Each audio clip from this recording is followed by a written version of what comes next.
Assalamualaikum warahmatullahi wabarakatuh. Oke, kita lanjutkan saja ceritanya. Bab 931. Bagaimana menjadi tak terkalahkan? Pria parubaya itu tersenyum pahit dan berkata, "Tuan Muda Ye, sejujurnya, saya juga ingin pergi ke peradaban Tianxing untuk mengalaminya, tetapi saya mengetahuinya sendiri. Meskipun saya dapat menghancurkan Tao dalam setengah langkah, dan kekuatan saya jauh lebih kuat daripada rata-rata setengah langkah dalam menghancurkan Tao. Tetapi jika saya pergi ke peradaban Tianxing, saya mungkin hanya seorang adik laki-laki, apalagi saya takutnya aku hanya." Pada titik ini, dia tidak berani melanjutkan pembicaraan. Dao saat ini takut pada Tuan Muda Ye di depannya, tetapi dia tidak takut padanya. Begitu kata-kata buruk ini keluar, kemungkinan besar akan membawa bencana bagi dirinya sendiri. Setelah dipenjara selama bertahun-tahun, dia memahami kebenaran yang paling mendalam, menjadi orang yang rendah hati, dan tidak bersikap sok. Ye Guan berpikir sejenak, lalu mengangguk, "Aku tidak berpikir dengan hati-hati." Seperti yang dikatakan pria parubaya ini, meskipun ada jalan besar, ketakutan bukanlah apa-apa di mata peradaban Tianxing. Memikirkan hal ini, Ye Guan tidak bisa menahan diri untuk tidak menggelengkan kepalanya dan tersenyum. "Saya khawatir perjalanannya ke peradaban Tianxing akan sedikit tidak nyaman. Bagaimana kalau, seperti yang Guru Tak katakan, tinggallah sebentar dulu dan kemudian pergi ke Tianxing peradaban. Lagi pula, jika kamu pergi sekarang, kamu pasti akan dipukuli." Pedang King Xuan dan Lord Ta dapat menggertak orang-orang kuat di alam semesta ini, tetapi pasti tidak akan semudah itu ketika pergi ke peradaban Tianxing. Pria parubaya itu tiba-tiba berkata, "Tuan Muda Ye, mengapa aliansi jahat ini bersikeras untuk membunuhmu?" Ye Guan memulihkan pikirannya dan menatap pria parubaya itu. "Senior, apakah kamu tahu tentang aliansi jahat ini?" Pria parubaya itu mengangguk. "Saya tahu, ada bencana kosmik di alam semesta saya saat itu, jadi saya melakukan kontak dengan mereka."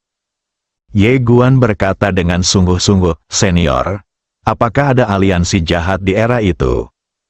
Pria parubaya itu berkata, "Sejarah keberadaan mereka mungkin lebih awal dari jalan yang ada ini." Ye Guan tertegun, "Ini lebih awal dari jalan saat ini." Pria parubaya itu mengangguk, "Ya, mereka mencoba memenangkan hati saya saat itu. Tetapi saya ingin menantang jalan saat ini, jadi saya tidak setuju." Memikirkan hal ini, dia tiba-tiba merasa bahwa bukanlah hal yang buruk baginya untuk dipenjara di sini, karena jika dia tidak dipenjara di sini, kemungkinan besar dia akan bergabung dengan aliansi jahat, dan setelah bergabung dengan aliansi jahat, levelnya pasti tidak akan ada. Dengan kata lain, dia mungkin juga ikut serta dalam membunuh Tuan Ye kali ini. Ketika dia memikirkan kekuatan mengerikan dari wanita dengan rok polos dan pria berkemeja putih, rambutnya berdiri tegak. Dia menyaksikan seluruh pertempuran hari itu. Setelah membacanya, "Aku hanya punya satu pikiran, luar biasa sekali." Ye Guan tiba-tiba bertanya dengan rasa ingin tahu, "Tuan istana aliansi jahat mana yang pernah dihubungi oleh seniormu?" Pria parubaya itu memulihkan pikirannya dan kemudian berkata, "Tuan kedua dari alam jahat juga merupakan alam jahat." Ye Guan bertanya, "Bagaimana kekuatanmu?" Pria parubaya itu berkata dengan suara yang dalam, "Ini tidak terduga." Ye Guan bertanya lagi, "Bagaimana jika dibandingkan dengan bibiku?" Pria parubaya itu menggelengkan kepalanya, "Saya tidak tahu. Lagi pula, saya tidak bisa mengalahkan Anda." Ye Dian mengangguk, tidak berbicara, dan terlihat sedikit serius. Dia menyadari bahwa dia masih tahu terlalu sedikit tentang aliansi jahat ini. Meskipun aliansi jahat menderita kerugian besar kali ini, intuisinya mengatakan kepadanya bahwa aliansi jahat tidak akan menyerah. Pria parubaya itu bertanya dengan rasa ingin tahu, "Tuan Muda Ye, mengapa mereka ingin melawan Anda?" Ye Guan menarik kembali pikirannya, dan kemudian menjelaskan bencana kosmik di alam semesta yang sebenarnya. Setelah mendengar ini, ekspresi pria parubaya itu tiba-tiba menjadi sangat serius. Itu sangat kuat sehingga dia bisa menekan kesengsaraan alam semesta sepanjang waktu. Sungguh keterlaluan. Berbicara tentang ini, dia tidak bisa tidak melirik ke arah Ye Guan. "Sial, kenapa seluruh keluargamu begitu menakutkan?" Ye Guan tersenyum dan berkata, "Senior, bagaimana dengan ini? Akademi kita masih kekurangan beberapa persembahan. Para senior bisa pergi ke Akademi Guangxuan untuk memberikan persembahan. Tidak memakan waktu terlalu lama. Hanya membutuhkan 100 tahun. Setelah 100 tahun, senior bisa pergi atau tinggal. Selain itu, senior juga perlu memilih beberapa murid untuk mengajar di Akademi Guangxuan. Apakah menurut Anda itu layak?" Yang paling kurang dari Akademi Guangxuan saat ini adalah berbagai pakar terkemuka. Jika orang-orang ini dapat bergabung dengan Akademi Guangxuan, meskipun mereka hanya memberikan persembahan, itu akan sangat membantu Akademi Guangxuan saat ini. Pria parubaya itu mengangguk. Oke, kondisi yang dibicarakan Ye Guan saat ini tidak lebih sulit daripada pergi ke peradaban Tianxing. Dia benar-benar tidak tahan ketika pergi ke peradaban Tianxing. Ye Guan mengangkat kepalanya dan melihat ke atas. Di langit, segel penjara jalan itu muncul, dan kemudian perlahan menghilang. Melihat pemandangan ini, pandangan kompleks muncul di mata pria paruh baya itu. Astaga, jalan yang ada ini benar-benar tahu cara membaca pesanan orang. Kali ini, Ye Guan mengeluarkan 3 buah roh dao dan menyerahkannya kepada pria parubaya. "Senior, benda ini bisa membantumu pulih dengan cepat." Pria parubaya itu tidak menolak. Dia menyimpan ketiga buah roh dao dan memegangnya di tangannya. "Tuan Muda Ye, saya tidak bisa cukup berterima kasih atas kebaikan Anda. Jangan khawatir, saya bukan orang yang bermata putih. Serigala, saya akan melayani Anda dengan baik di Akademi Guangxuan. Selama 100 tahun, kami menepati janji kami." Ye Guan tersenyum dan berkata, "Terima kasih banyak." Pria parubaya itu menundukkan tangannya lagi, lalu berbalik dan menghilang. Setelah pria parubaya itu pergi, Ye Guan datang ke surga ketujuh. Seluruh langit ketujuh adalah langit berbintang yang mati. Tidak ada apa-apa. Ye Guan tiba-tiba bingung. Pada saat ini, langkah kaki tiba-tiba terdengar dari belakang Ye Guan. Mata Ye Guan sedikit menyipit, dan dia berbalik perlahan. Tidak jauh dari sana, seorang pria perlahan berjalan ke arahnya. Pria itu mengenakan jubah panjang, dengan selendang rambut panjang. Dia memegang labu anggur di tangan kanannya, dan sebuah pegangan di dalamnya tangan kirinya. Pedang. Seluruh tubuhnya mengeluarkan bau alkohol yang menyengat. Kamu memandang pria itu dan sedikit menangkupkan tangannya, "Senior." Pria itu tiba-tiba mengayunkan pedangnya. Mata Ye Guan tiba-tiba menyusut dan dia langsung melepaskan niat pedangnya yang tak terkalahkan. Bang! Pedangnya patah. Ye Guan langsung terlempar puluhan ribu kaki jauhnya. Setelah berhenti, Ye Guan terkejut karena dia menemukan niat pedangnya langsung terhapus. Di kejauhan, pria itu tiba-tiba berkata, "Apa maksud pedangmu?" Ye Guan berkata dengan suara yang dalam, "Niat pedang yang tak terkalahkan." Pria itu mencibir, "Kamu tidak punya hati atau niat untuk menjadi tak terkalahkan. Bagaimana kamu bisa disebut tak terkalahkan?" Ye Guan membungkuk sedikit dan berkata, "Senior, tolong beri saya nasihat." Setelah mengatakan itu, pedang niat muncul di tangannya, dan dia mengayunkan pedangnya secara tiba-tiba. Dunia bertahun-tahun, pedang ini bisa membunuh 300.000 tahun. Di kejauhan, pria itu hanya mengayunkan pedangnya, dan kekuatan misterius waktu menghilang tanpa jejak. Melihat pemandangan ini, Ye Guan membeku di tempat, dan kemudian ekspresinya berubah. Pria itu meneguk anggurnya dan berkata, "Semuanya mewah." Ye Guan membungkuk hormat dan berkata, "Senior, tolong beri saya beberapa nasihat." Pria itu menggelengkan kepalanya. "Anggota keluargamu jauh lebih baik dariku. Kamu tidak membutuhkan bimbinganku. Aku keluar menemuimu hanya untuk melihat ilmu pedangmu. Sayangnya, aku sangat kecewa." Setelah mengatakan itu, dia berbalik dan pergi. Ye Guan tiba-tiba berkata, "Senior, tunggu." Pria itu berhenti dan menoleh ke arah Ye Guan. "Apakah ada yang salah?" Ye Guan membungkuk sedikit lagi dan berkata, "Senior, tolong ajari aku." Pria itu menatap Ye Guan. Cabut pedangnya, Ye Guan tiba-tiba menghilang dari tempatnya. Tertawa, di depan pria itu, cahaya pedang keluar. Pria itu tiba-tiba menebas dengan pedangnya. Bang! Ye Guan langsung mundur ratusan ribu kaki. Dan begitu dia berhenti, pedang sudah tertancap di antara alisnya. Kekalahan total, pria itu menatap Ye Guan tanpa mengucapkan sepatah kata pun. Auranya tiba-tiba turun dengan liar, dan dalam sekejap mata, dia mencapai alam ketuhanan 100%. "Turunkan diri Anda ke dunia nyata," pria itu berkata lagi, "cabut pedangnya." Dengan mengatakan itu, pedang di antara alis Ye Guan kembali ke tangan pria itu. Ye Guan menatap pria itu dan mengambil langkah ke depan. Tiba-tiba, tanpa suara, pedang niat ditembakkan tepat di depan pria itu. Tunda pedang, ekspresi pria itu setenang air.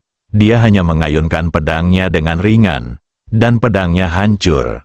Kemudian, cahaya pedang tiba-tiba muncul di mata Ye Guan, dan dalam sekejap mata, sebuah pedang ditekan di antara alisnya. Hampir di saat yang sama, pedang niat muncul di belakang pria itu, tetapi pedang niat masih berjarak beberapa inci dari belakang kepala pria itu. Lambat, Ye Guan tetap diam. Pria itu meletakkan pedangnya dan berkata, "Pedangnya melambat." Ye Guan mengangguk.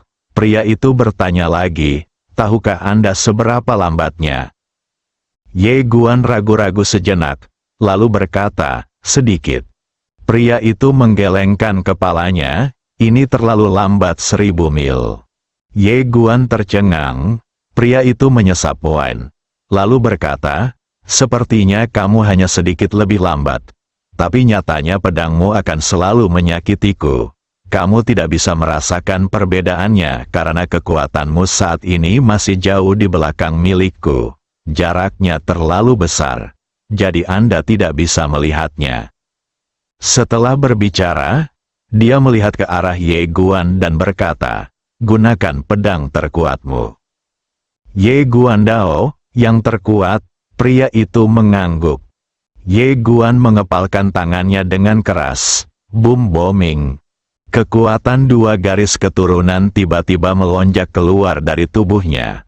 Pada saat yang sama, patung dewa garis keturunan ganda tiba-tiba muncul di belakangnya, memegang pedang berwarna merah darah di tangannya. Tapi itu bukanlah pedang King Xuan. Patung itu tiba-tiba menghantam pria itu dengan pedang di kedua tangannya. Saat pedang jatuh, seluruh langit berbintang menjadi ilusi. Tetapi pada saat ini, pria itu tiba-tiba melambaikan lengan bajunya, dan cahaya pedang tiba-tiba melintas di lapangan. Ledakan, Idola garis keturunan itu hancur berkeping-keping dan berubah menjadi pecahan yang tak terhitung jumlahnya yang berguncang di sekitar langit. Ye Guan membeku di tempat. Pria itu menatap Ye Guan. Apakah kamu tahu mengapa ini terjadi? Ye Guan berkata dengan jujur, kamu terlalu kuat. Pria itu tertawa. Apa perbedaan antara apa yang Anda katakan dan apa yang tidak Anda katakan? Ye Guan membungkuk sedikit dan berkata, Senior, tolong beri saya nasihat. Pria itu menyesap anggurnya, lalu berkata, konsep kendo saya mungkin tidak cocok untuk Anda. Tetapi Anda dapat belajar darinya. Konsep kendo saya murni dan tertinggi. Kecepatan tertinggi, kekuatan tertinggi. Selain dari itu, tidak ada berkah eksternal apapun. Dengan kata lain, murni. Ye Guan ragu-ragu sejenak, lalu mengoreksi dua kata. Pria itu mengangkat tangannya dan menyerang dengan pedang. Bang, Ye Guan terlempar ribuan kaki jauhnya, dan kulit di bahunya terkoyak. Pria itu melirik ke arah Ye Guan dan berkata, itu bagus sekali. Kamu Guan? Pria itu tiba-tiba bertanya, apakah Anda punya anggur? Ye Guan buru-buru mengeluarkan sebotol anggur yang dibawa dari Bima Sakti dan menyerahkannya kepada pria itu.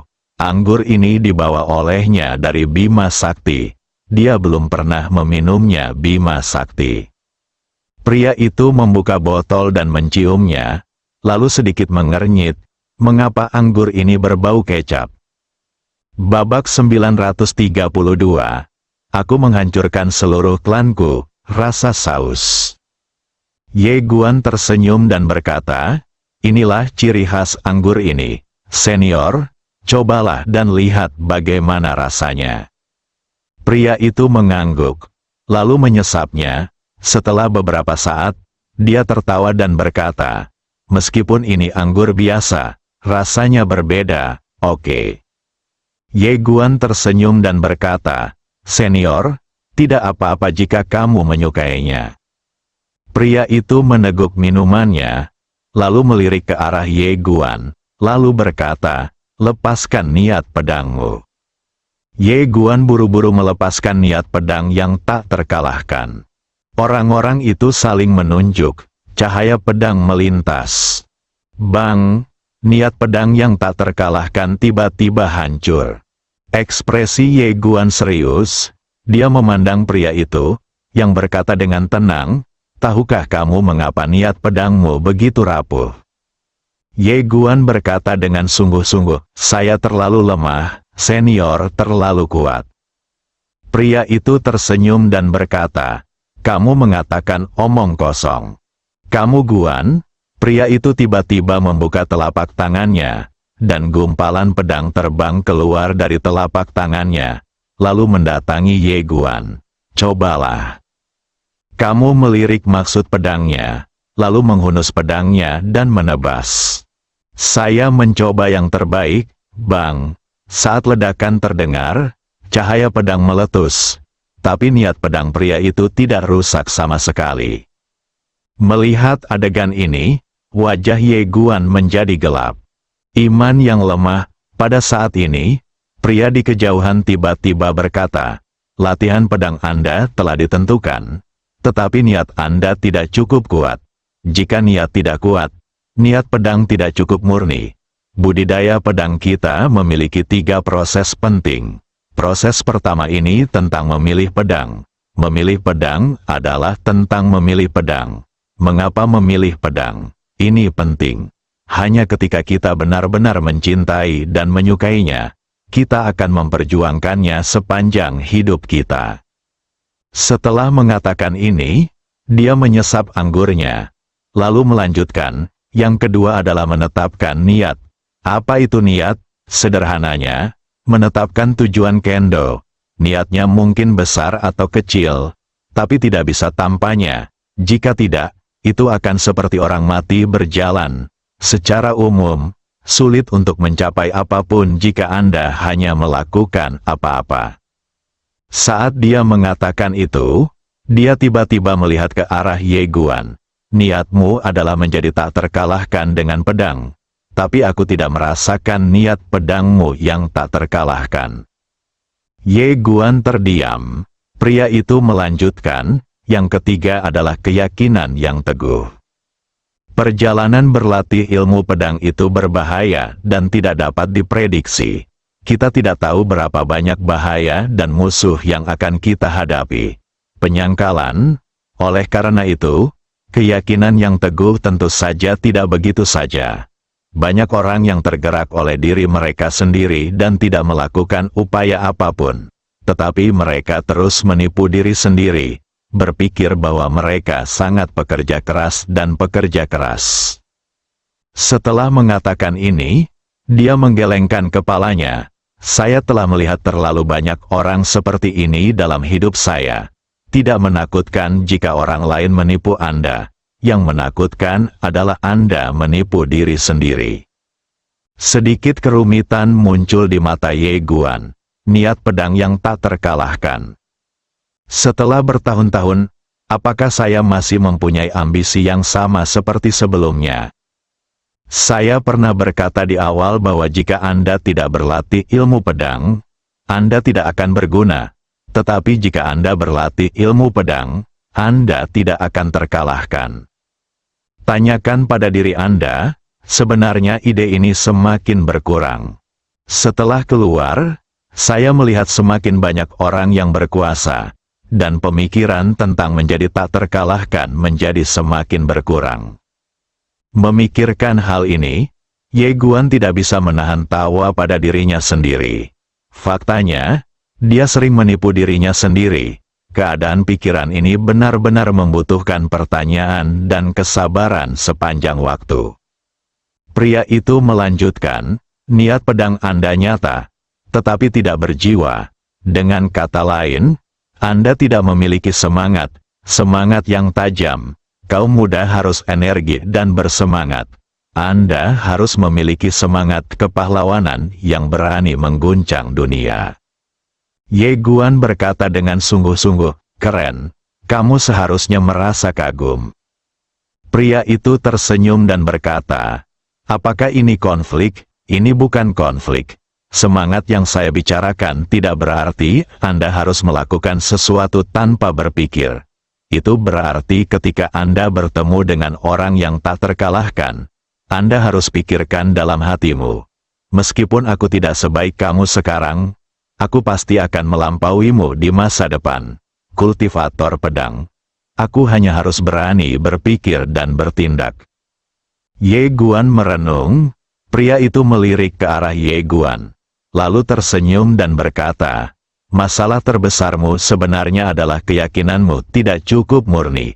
Jika keyakinanmu cukup murni, kamu bahkan dapat menggunakan pedangmu untuk menekan keilahianmu dan mencapai koeksistensi legendaris umat manusia dan keilahian. Ye Guan buru-buru bertanya, senior. Pria itu menggelengkan kepalanya, tidak. Kamu Guan? Pria itu meminum wine tersebut dalam sekali teguk, lalu berkata, memperkuat keyakinan pada ilmu pedang bukanlah sesuatu yang bisa dicapai dalam waktu siang atau malam, tidak ada gunanya hanya memikirkannya. Kamu harus segera melakukannya. Ye Dian mengangguk. Saya mengerti. Pria itu tersenyum dan berkata, apakah kamu benar-benar mengerti? Ye Guan mengangguk. Itu harus dilakukan. Pria itu mengangguk, lalu berbalik dan pergi. Seolah memikirkan sesuatu, dia tiba-tiba berhenti lagi, lalu berkata, apakah kamu ingin melakukan sesuatu untukku? Ye Guan Dao, ada apa? Pria itu diam. Ye Guan sedikit terkejut.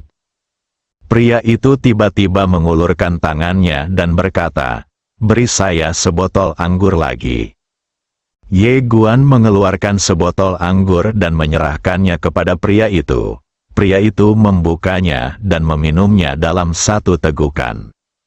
Ye Guan tiba-tiba berkata, senior, apakah dia berada di alam kehancuran? Pria itu menggelengkan kepalanya, tidak. Ye Guan tertegun, bersihkan jalannya. Pria itu menggelengkan kepalanya lagi, tidak. Ah, Ye Guan tercengang. Pria itu melirik ke arah Ye Guan dan berkata sambil tersenyum, sebenarnya, saya hanya berada di alam Dao, hanya satu tingkat lebih tinggi dari Anda.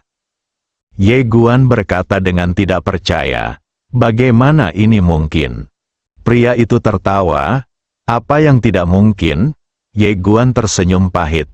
Aku memang sedikit tidak bisa dipercaya, karena dengan kekuatan para senior, aku merasa bahkan mereka yang berada di alam penghancuran Dao pun tidak sebaik kamu. Pria itu tersenyum dan berkata, saya telah berperang melawan penguasa istana ketiga alam jahat. Ye Guan buru-buru bertanya, apa hasilnya? Pria itu berkata dengan tenang, dia tidak sebaik saya. Ye Guan tampak terharu. Seberapa menakutkan kekuatan dari tiga penguasa istana jahat, dapat dikatakan bahwa jika bukan karena Bibi Sukun dan ayahnya yang maju, bahkan jika Kaisar Yong menerobos, dia mungkin tidak dapat mengalahkannya. Namun, pihak lain tidak sebaik senior di depannya. Yang terpenting senior ini hanya dalam kondisi tersedak. Pria itu melanjutkan, selama pedangnya cukup murni dan kekuatan serta kecepatannya mencapai ekstrim, alam tidak begitu penting. Tentu saja, jika saya menerobos untuk membersihkan jalan, seperti penguasa tiga aula jahat, aku bisa membunuhnya dengan 3 pedang. Nada suaranya tenang, tapi sangat percaya diri. Ye Guan berkata dengan sungguh-sungguh, tidak sulit bagi para senior untuk meningkatkan wilayah mereka, bukan? Pria itu menggelengkan kepalanya, sulit. Ye Guan bingung. Pria itu berkata dengan lembut, saya merasa bersalah, bagaimana tidak sulit? Saya merasa bersalah, kamu melihat pria itu. Sepertinya semua orang yang dipenjara di sini punya cerita. Pria itu tiba-tiba berkata, apakah kamu pernah melakukan sesuatu yang memalukan dalam hidupmu? Ye Guan berpikir sejenak, lalu berkata, tidak. Pria itu tersenyum dan berkata, saya sangat iri padamu. Ye Guan sedikit penasaran, aku ingin tahu rasa malu apa yang ada di hati senior ini. Pria itu tidak berbicara, dia hanya minum. Ye Guan tidak bertanya lagi, tapi diam-diam mengambil anggur dan menaruhnya di depan pria itu. Pria itu tidak menolak. Setelah minum beberapa saat, dia tiba-tiba berkata, saya menikah sangat dini.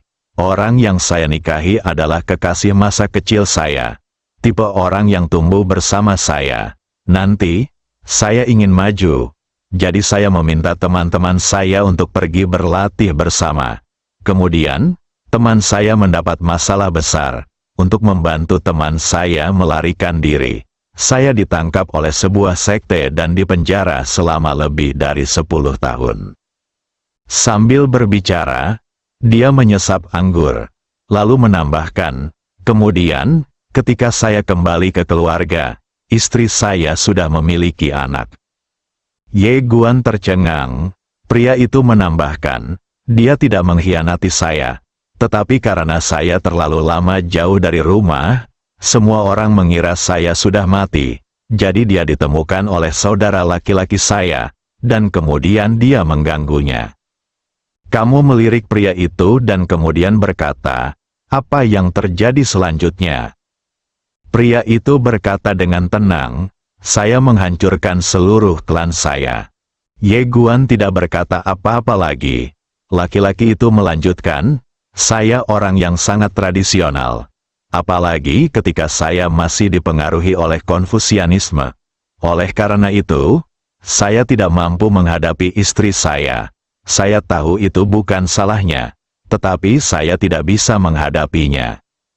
Setelah mengatakan ini, dia menatap Ye Guan. Jika itu kamu, bisakah kamu menghadapinya? Setelah Ye Guan terdiam beberapa saat, dia berkata, dia tidak salah.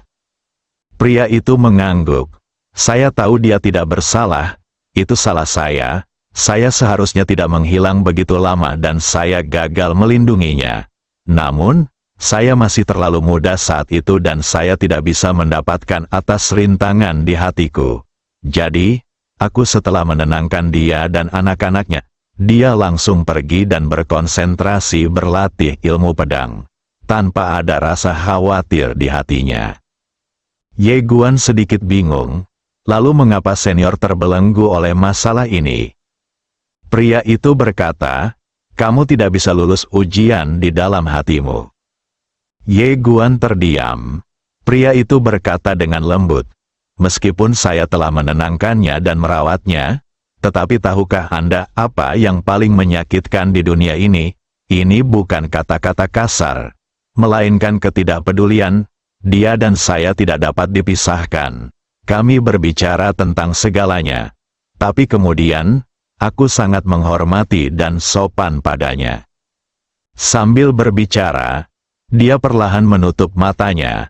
Saya pernah bertanya pada diri sendiri, tahukah kamu betapa jahatnya sifat manusia, sisi paling gelap dari hati saya? Saya memiliki pemikiran seperti itu. Saya sangat marah. Sangat marah, mengapa dia melahirkan, kepada seorang anak kecil, anak itu, kenapa dia tidak berpegang pada aturan sampai mati? Pada titik ini, dia tiba-tiba tertawa. Dengar, ini jelas salahku, tapi aku ingin memintanya melakukan itu. Apakah itu buruk? Apakah itu egois? Apakah itu menjijikkan? Ye Guan menghela nafas dengan suara rendah dan tidak berkata apa-apa. Pria itu menambahkan, kalau dipikir-pikir sekarang, ketika saya pergi untuk menenangkannya dan membantunya, sebenarnya, saya tidak benar-benar menginginkan kebaikannya. Saya membalas dendam padanya, dengan cara yang 100 kali lebih kejam daripada kata-kata jahat. Ye Guan berkata dengan suara yang dalam, senior, apa yang kamu ingin aku lakukan? Dia tidak berkomentar apakah masalah tersebut benar atau salah. Dia belum mengalami kedua belah pihak dan tidak memiliki kualifikasi untuk berkomentar. Pria itu membuka telapak tangannya, dan sebuah liontin giok perlahan melayang di depan Ye Guan. Ada 4 kata di atasnya, tangan yang menggendong anak itu. Pria itu berkata, berikan dia liontin giok ini dan katakan padanya bahwa aku kasihan padanya. Saat dia berbicara, naring perlahan melayang di depan Ye Guan. Selain koordinat peta alam semestaku, naring ini juga berisi tabungan hidupku dan warisan ilmu pedangku. Kamu juga bisa menyerahkannya padanya. Ye Guan ragu-ragu sejenak, lalu berkata, senior, sudah berapa lama kamu dikurung di sini? Pria itu menuangkan seteguk anggur untuk dirinya sendiri, lalu berkata, jangan khawatir, saya baru berada di sini selama 100 tahun, dan saya tidak dipenjara. Seperti Anda, saya telah menerobos. Orang yang awalnya dipenjara di sini setelah dibunuh oleh saya. Saya kemudian mengetahui bahwa beberapa orang terus datang untuk menantang saya. Jadi saya hanya tinggal di sini, ingin bertemu dengan ahli terbaik di setiap alam semesta. Selama bertahun-tahun, saya telah berjuang melawan pertarungan Dao-Dao yang ada. Ye Guan sedikit mengangguk dan berkata, itu dia. Berbicara tentang ini, dia melirik pria itu, dan dia tahu bahwa bahkan sekarang, senior di depannya masih tidak bisa menghadapi wanita itu. Seringkali pria seperti ini, saya bisa mengakui kesalahan saya, tetapi saya tidak akan pernah menundukkan kepala. Ye Guandao, apa yang kamu sebut senior? Pria itu tersenyum dan berkata, kamu siuran. Setelah mengatakan itu, dia tiba-tiba mendongak dan tertawa. Dao-Dao, ayo, kita lakukan satu pertempuran terakhir. Berdengung, suara pedang tiba-tiba naik ke langit, dan dalam sekejap, segel penjara jalan di Cakrawala hancur. Bersambung.